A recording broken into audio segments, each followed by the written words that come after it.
Kitchen. Today I will be making a Nutella Babka, also known as a Nutella Braided bread, with the Mayer MMSM 101 stand mixer. So if you haven't watched our unboxing video that we filmed for this stand mixer, check it out, the link is in the description. So now let's find out how to make this babka together. But before that, remember to subscribe to Baking Soda Kitchen so that we can make more interesting videos like this one for you. Now let's get started. Okay, the first thing I'm going to be doing before we start making the babka is to bloom our yeast. Over here I have 1 cup of lukewarm milk and 2 1/4 teaspoon of instant yeast. You can also choose to use active dry yeast if you don't have instant.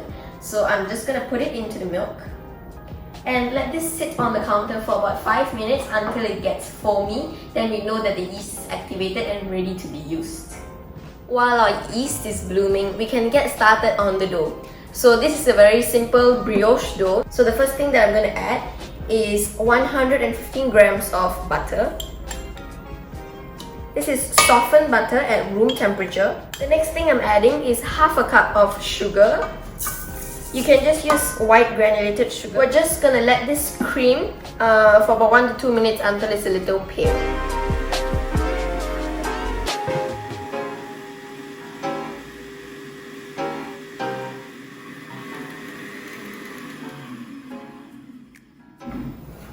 Alright, our butter and sugar are now well creamed together. I'm just going to lift it up.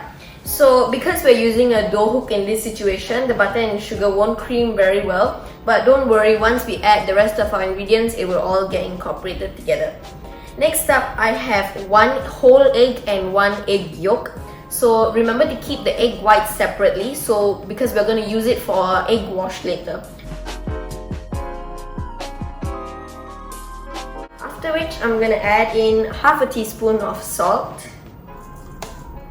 Then let it mix again for about 1 to 2 minutes until the egg is completely incorporated. Okay, our egg is mixed in briefly now. I'm just going to open the mixer. And then now it's time to add in our 4 1/4 cup of all-purpose flour. So don't add it in all at once. I'm just going to add in about half of my flour mixture here. And then I'm just going to close the mixer.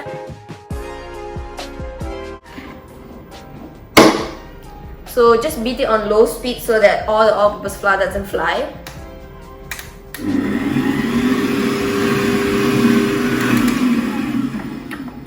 Okay, it's time to add in the rest of our flour and our milk that has beautifully foamed up, and now we know that the yeast is activated. So I'm going to add in our milk now.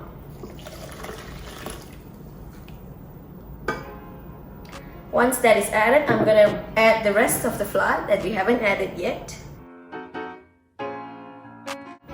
And then we're going to mix this and knead it on about speed 3 for about 6 minutes or so until the dough is nice and soft.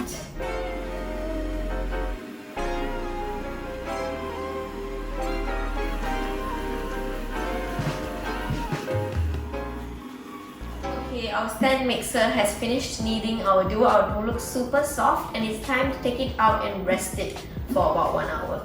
So I'm just going to open the mixer now.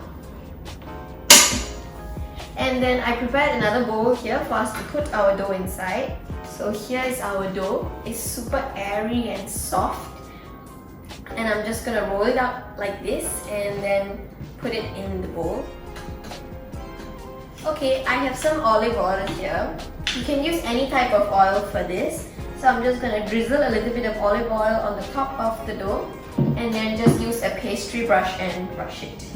So we're doing this so that the top doesn't dry out and form a layer on top. So this will be really helpful. And it will also help the yeast rise really easily. Alright, so this is perfect. We're gonna rest this for about 1 hour 30 minutes. You can do it overnight as well if you have the time, but I'm only gonna do it for 1 hour 30 minutes right now. So I'll see you again in 1 hour 30 minutes until our dough is completely doubled in size. So it's been about 1.5 hours and our dough has risen nicely and doubled in size. And now this is the most satisfying part. You get to punch the dough down. So let's punch it. and release all the air that is in the dough. And then I'm going to remove it from the bowl. Because we added that oil earlier, there isn't that dry surface on top of the dough, so be sure to add the oil and brush it on top. This recipe actually yields for 2 loaves, so cut this in half. I'm just going to use a bread knife and try to be equal with it, and then you can keep the other half to make the loaf later. I'm only going to be working with half the loaf. So before I start rolling it out, I'm just going to form a disc with it.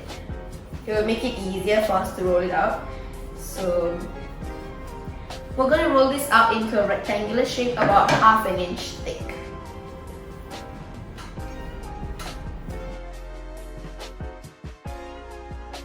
Okay, just roll it out into a roughly rectangular shape. Mine may not look so rectangular, but it's completely fine, as after we're going to roll it anyway, so you won't really notice it. Unless you're a perfectionist, you can cut off the sides and make it a rectangle shape. So now, here comes another fun part. It's time to spread our Nutella. So the measurement for this, you can spread about 1 cup or so, but honestly depends on how much Nutella you want. So spread as much as you want or as little as you want as well. Try to leave a little border at the corner. Don't spread all the way until the edge, because once we roll it, the Nutella might ooze out and make a mess. So leave the border. Okay, now I've spread the Nutella evenly on the dough. It's time to roll it into a cylindrical shape. So begin with this part, and then just tuck it in and just roll.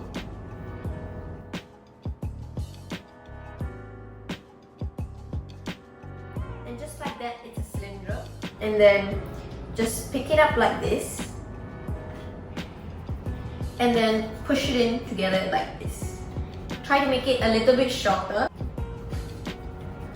Okay, once you've rolled it out into a cylindrical shape and sealed the ends, you can use some water if the ends don't seal completely. The next step will be to use a bread knife and slice it right in the middle and make it half. So basically, we're going to make it into 2 cylindrical pieces now. So I'm just going to begin slicing.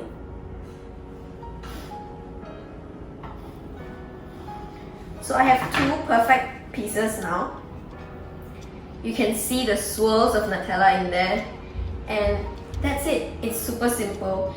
This may not be the easiest recipe, but if you have a little bit of patience, you can definitely do it.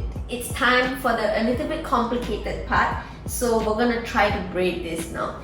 I'm gonna try to make it as easy as possible, and this is my first time doing it as well, so we're all in this together. So the first thing that we're gonna do is to take both of these and join them together at the top over here.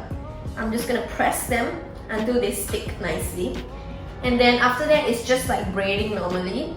We're gonna put this dough over this one, and then put this one over this one, and join the end over here. And just like that, you have your perfect swirl, and I haven't made too much of a mess yet. So I am quite proud of it. For the first time I'm doing it, this is quite good also.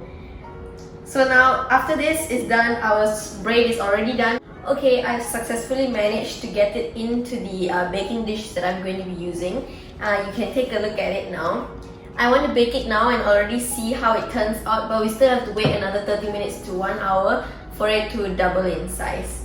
So I guess I'll see you in 30 minutes when this is ready to go in the oven.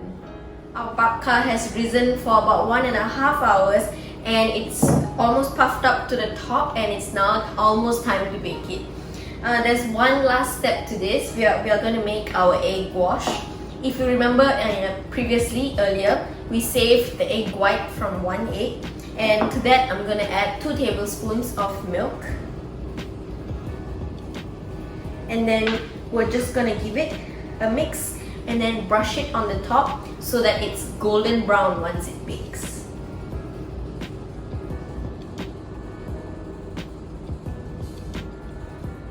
Okay, the preheating is now done. I preheated the oven to 180 degrees Celsius, and we're gonna bake our babka in the oven for about 45 to 50 minutes until the top is golden brown. Okay, our babka is now out of the oven, and it's been a long day making this, and it looks super delicious, and definitely it paid off. So definitely try to make this at home. Even though it may be a little bit difficult, it's still manageable. Thank you so much for watching today's video. If you liked this video, remember to give it a huge thumbs up. And if you're interested to buy this product, the link is in the description. Do also watch our unboxing video for the Mayer stand mixer, which will also be linked in the description. I really hope you enjoyed watching me make a Nutella Babka today for the first time, and I'll see you next time in another one of our recipes. And be sure to subscribe to Baking Soda Kitchen for more interesting videos. Thank you so much for watching. I'll see you next time. Bye for now.